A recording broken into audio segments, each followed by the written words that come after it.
Hello guys, this is your friend and we are back with a new fanfic. Which is What If Naruto Got Ninja Harem Part 1.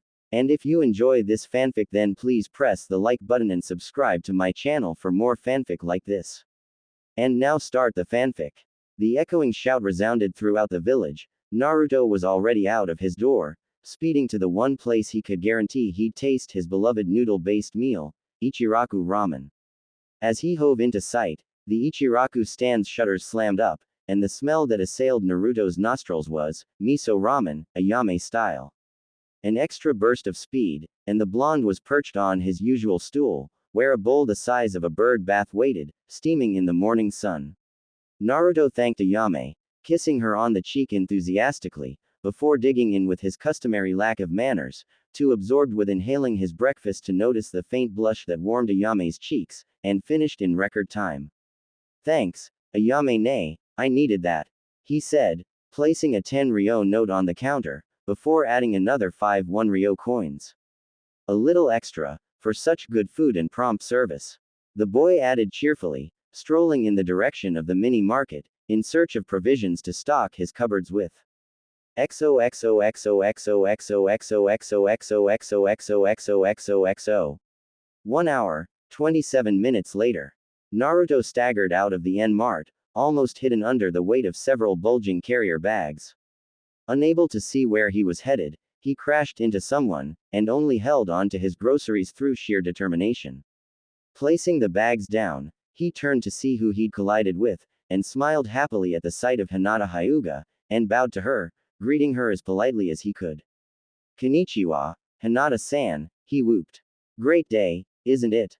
Hinata smiled timidly back, and replied in the affirmative. As the pair chatted for a while, a strange feeling washed over Hinata, but she was too focused on not fainting, while still making coherent responses to her crush's comments, that she missed it completely. After 15 minutes had passed, Naruto looked at his battered wristwatch. Ah, crud, look at the time, I gotta go, Hinata-san. I got a lot of things to do today, but I'll maybe see you later, K. Again, the strange power filled Hinata from top to toe, and she answered, in a manner that she would never have normally had the courage to, Naruto-kun. Would you mind, if I, spent the day with you? Naruto blinked as he tried to decipher the last part of Hinata's question. Sure, I think I'd like that a lot. He grinned. The two genin walked together, Naruto leading the way, Hinata following, as she tried to work out what had come over her, before dismissing it. She had an entire day in the company of the blonde Jinchuriki, and she wasn't going to waste a second. XOXOXOXOXOXOXOXO. As Naruto put the last of the shopping on the table, he felt the urge to pee. Hey, Hinata-san, he called. Hinata appeared in the doorway, and he asked, I gotta go to the bathroom, would you mind putting these away in the cupboards? Hinata nodded, and watched as Naruto disappeared through a door on the far side of the room. At once, she fell to her knees, clutching her head as a voice she didn't recognize echoed through her. Obey, obey, obey. As the voice faded, Hinata rose. She knew what she had to do. She had to serve Naruto-sama, forever. She darted into life, seizing things from the bags and neatly stacking them in the correct cupboards. In mere moments, the cupboards were full and the bags were empty, but it wasn't enough for her master. Grabbing a brush from a corner, she swept the room, opened the windows, dusted the skirting, and was in the middle of washing up the dishes, when Naruto walked in, and stopped. Hinata saw, he began, making her jump. She spun on her heel, dropped into the Seiza position, placed her hands on her knees, and bowed her head. Why yes, Naruto-sama. Naruto was taken aback. Not only was a cute girl in his apartment, she was cleaning it. And, as if that wasn't enough, she was calling him Sama. Naruto stared at the sight before him. The Hyuga princess, on her knees, in front of him, ready and willing to serve, was the sweetest thing he'd ever seen. Stand up, Hinata-san. Hinata stood up immediately. The words left his lips, but she admonished him, no, Naruto-sama, please, don't call me San. I am your slave, not your equal. Naruto stared again, eyes bugging out of his head. This was almost too much. His brain could not cope. His eyes lost their focus, rolled back in his head, and he crumpled to the floor. XOXOXOXOXOXOXOXOXOXOXOXOXOXOXOXO. Naruto's mindscape. Ooh. Naruto opened his eyes, and saw nothing. Hey, how about some light in here?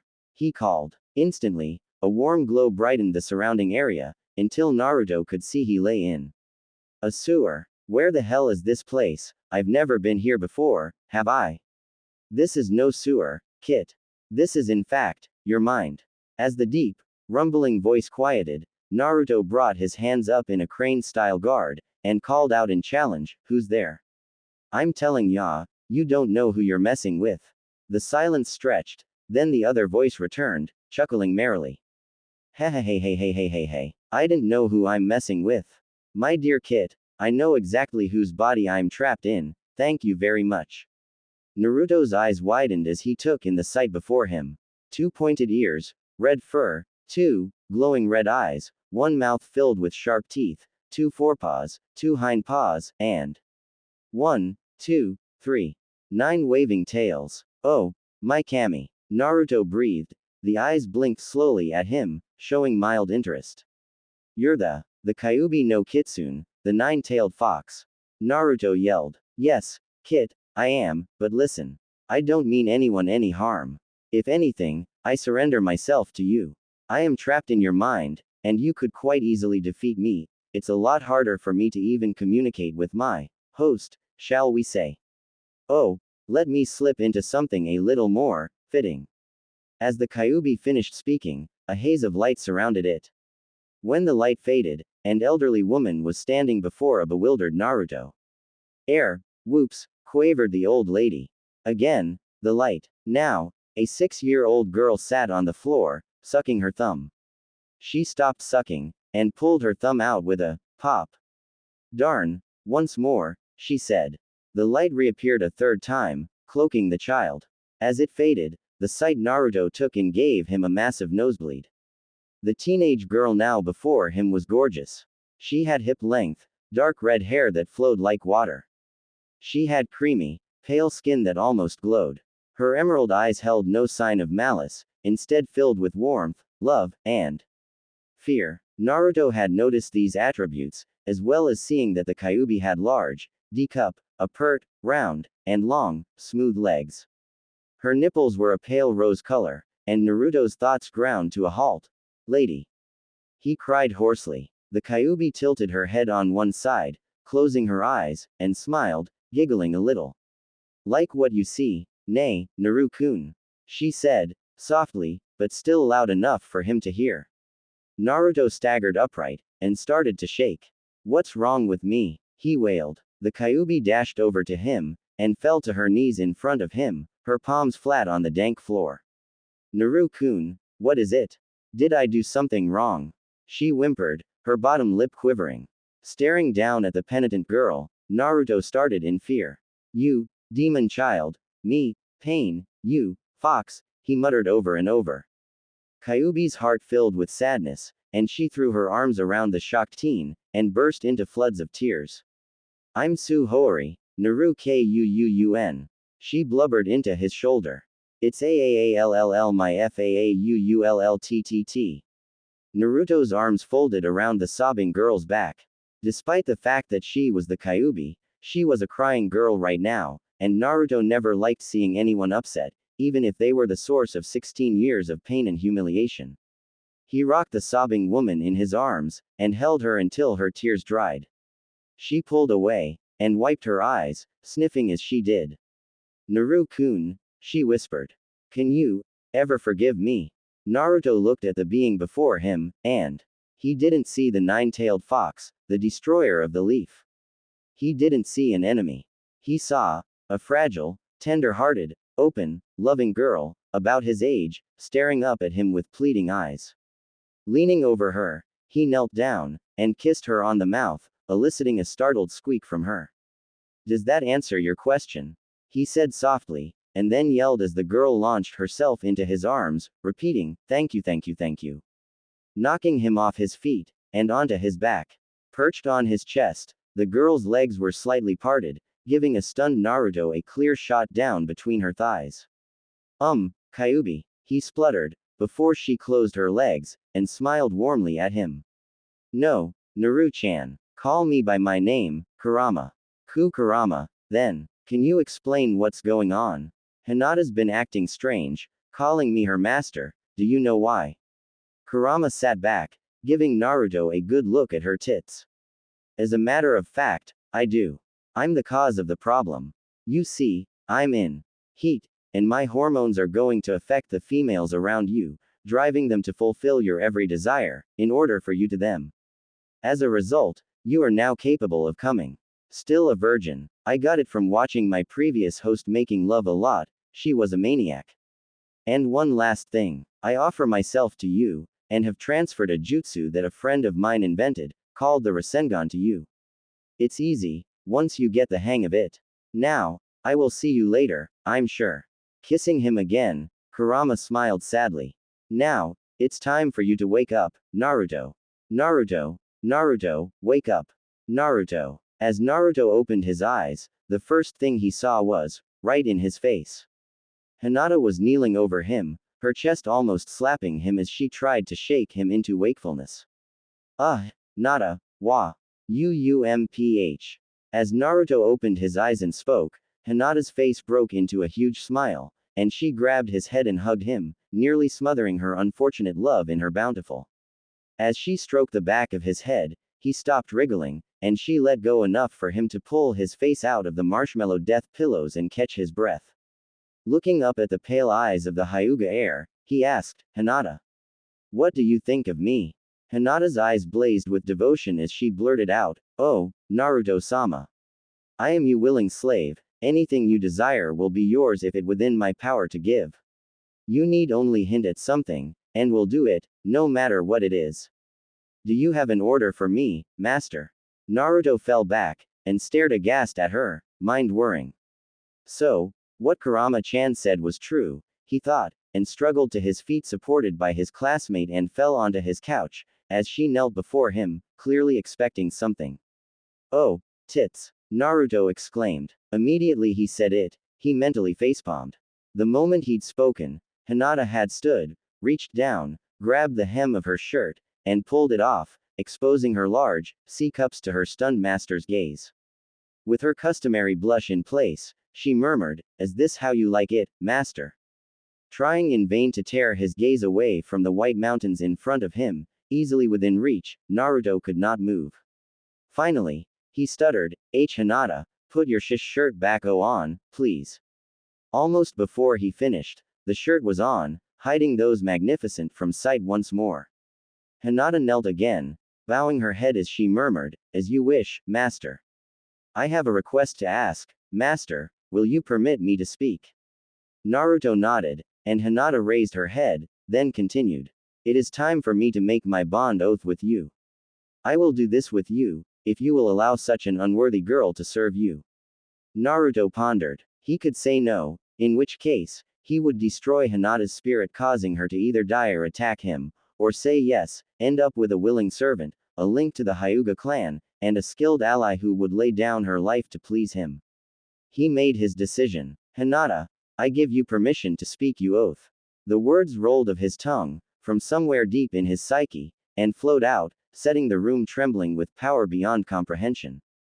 Hinata knelt in front of her master, speaking words that sang of long ago, far away times in a darker past. We are bound, by wind's true breath, to serve from now, until my death. We are bound, by will of fire. Betray my lord, and face my ire. We are bound, by raging sea. To be your slave eternally. We are bound by strength of earth. I will give your children birth. We are bound, by lightning chain. Together now, complete again. Naruto felt the power in those words, and knew that if he accepted this oath, there would be no breaking it. This oath tied the intended targets' lives together, using ancient seals that no sage had ever unraveled. He opened his mouth, placed his hand, palm down, in front of Hinata, and recited, Hinata, of the clan Hyuga. I hear your oath, and accept it in its entirety. May our pact be honored in the old way. Kiss my hand, and then receive your reward. Hinata, face aglow with joy, bent her head, and placed her lips on Naruto's fingers, shuddering as a current of energy passed into her, then stood. Naruto raised his right hand, gathered a tiny portion of chakra, concentrated, and spoke. Ultimate binding seal of heaven's light.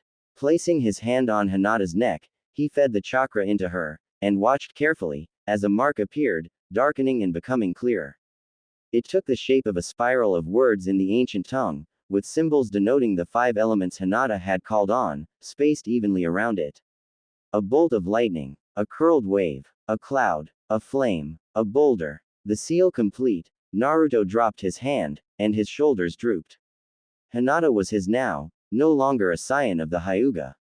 A pair of drinking saucers appeared on the floor between them, and Hinata picked one up, Naruto gathered the other, and they poured the contents into each other's mouths, swallowing, and placing the now empty saucers down, as the contract was completed by the sharing of sake. Hinata bowed, and straightened. Now, master, come me. She purred lustfully, and Naruto grinned like a fox, before leaping on Hinata, scooping her up, and flash-stepping into the bedroom, where he deposited the panting girl, before sitting on the bed, and ordering, "Girl, undress me, with your teeth." Hinata scrambled up next to him, sank her teeth into the hem of his t-shirt, and tugged it off, grunting cutely in her efforts. The shirt gone, she turned her attention to his shoes. Unlacing them took time, but she chewed and gnawed, finally relieving Naruto of his footwear and socks. His Kill Me orange cargo pants took a little more doing. She simply bit the button off the top, pulled the zip down, and tugged at his crotch gently, so as not to nip at the prize that lay within. After a few minutes, the only obstacle that stood in her way was a pair of frog-patterned boxers, which Hinata reached for, only for Naruto to stop her. "Now, it's your turn," he growled, sending shivers down her spine, and she submitted herself to him at once. Stretching out his hands, he grasped the hem of her shirt, swiftly tugged it up and off, and smiled appreciatively at the sight of Hinata's bouncing gently, and then seized her bra and broke the front clasp, tearing it away in a single move. Next to go were her pants, which lasted no more than a second when Naruto spun up a Rasengan, using it like a knife to slice away the cloth. His chakra control was so perfect, that he left no mark upon her silky white thighs. At last, they were both in only their lower coverings, Hinata in her lacy black panties that barely hid anything, and Naruto in his innocuous froggy briefs. Stillness stretched for a single, aching moment, and then, Naruto blurred forward, snatching in Hinata's knickers with a swift hook. Hinata struck like lightning with a gentle fist technique. The only casualties were the last remnants of clothing, leaving the pair utterly, showing each other their true faces. Naruto sank onto the mattress, and Hinata knelt between his legs, lifting her and wrapping them around Naruto's 7-inch, bobbing her head down to lick at the tip whenever it emerged from her chest. Within seconds, her skillful technique had him on the edge, and he pulled her away, tipping her onto her back, then diving for her slit, lashing it with his tongue, driving tea in and around her lower lips, sucking hard of her as he pried it from under its hood. Flipping him off, Hinata lunged at him, and began sucking his, trying to swallow as much as she could, and then squeaking in surprise as Naruto rotated her lower body onto his chest, resuming his feast. The pair of lovers drove each other closer to the edge with every suck and lick, but never quite over, always drawing back just before the fall. As they allowed the pleasure to fade, Naruto bent Hinata over the bed and placed himself at her entrance.